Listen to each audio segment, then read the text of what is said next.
Lustrick, and I'm here to show you another great dessert that I make. So this one's very simple, just like the other one I've shown you.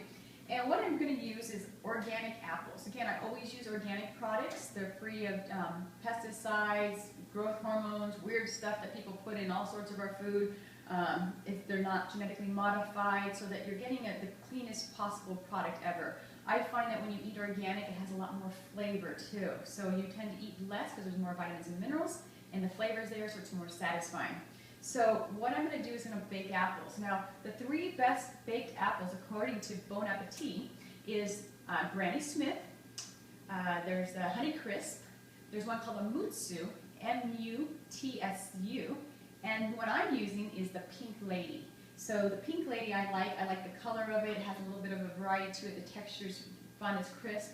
So what you're going to do is you take your apples and you're just going to core it. Now you can buy a coring machine at the store. I don't happen to have one, so I'm just going to use a knife. But all you do is you cut the center out. So I make a little circle around the center core, and it'll just kind of pop out the top. And then I go from the bottom and I do the same exact thing. And I just cut around the core in a circle.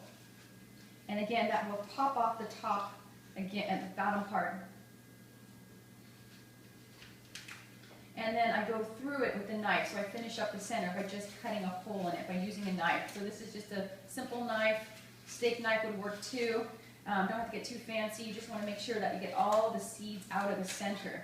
So you just kind of run that blade in there. It makes a nice little circle hole right in the center. And it kind of looks like that. Okay? So what I did is I went ahead and cut up a few already. So that's the hardest part of this recipe, is to just core them. So that's not too hard at all. And then once it's done, what I do as a secret is to add a little water to the bottom. Again, I'm using good quality water. Makes a difference. So this is a natural spring water. And put just a little bit on the bottom of the pan. You can do a little bit more than that. And what that does is ensures that the apples don't dry out while baking. So just put them in like a little bed of water, just so the bottoms are completely underwater. And then I like to put cinnamon on there. So I just take the cinnamon and sprinkle that nicely, dust it on the very top, hits them in the center core, and then put that cinnamon right there. And then put a little bit of sugar. Again, I'm using organic sugar. You can use a Stevia, agave nectar, you could use honey. This particular product I found here is a sweetenol. So during the holidays or something and you want a dessert but you don't want a lot of calories, this one's made of erythritol and organic stevia. And so all you do is take some of this and you just dust it onto there. So just sprinkle that on lightly. Just give it a nice little bake, and I like to make sure it gets in the core because that's where all the flavor's going to be. And once it's done, all you do is bake these and put them in the oven. I use a little mini toaster oven. You put them in there at 375. Usually takes about a half an hour. I watch it. You can stab it with a fork to see when it's done. It'll be soft. The whole house is going to smell like apple pie.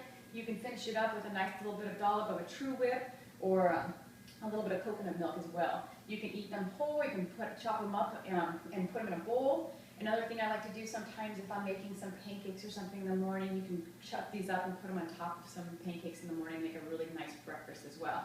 So my name is Angie Lustrick, and I hope you enjoy my dessert. All right, welcome back. So what I'm going to show you is that I baked my apples for 30 minutes, and you can check to see if your apples are fully baked by just stabbing them with a fork and making sure that they're soft. So you'll see that when I put my fork in, it will go through nice and tender, and that's when you know it's done. You can bake them longer if you like them really soft and squishy. I like a little crispness to them, so a little crunch, but you can see that they're soft with the fork. So then I'll take my apples out, and then you can serve them just like this. You can put a little bit of ice cream or whipped cream or some coconut ice cream inside the center. But what I like to do is I take them out of the container, and then I just cut them up with a knife and cut them up into little chunks just like this.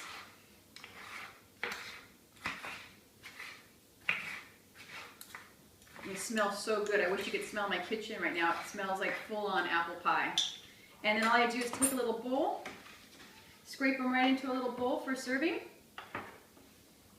Again, ice cream works really good on top of this because it's hot and it melts the ice cream. You can use that True Whip that I've talked about, or coconut milk. So this time I'm going to use some coconut milk. So I just pour it out, and just shake it right on top of that. It makes a little creamy dessert like that. So you can see it's just kind of in a little bit of a milk, and then when you eat it, it has a lot of rich flavor to it. Bon appetit!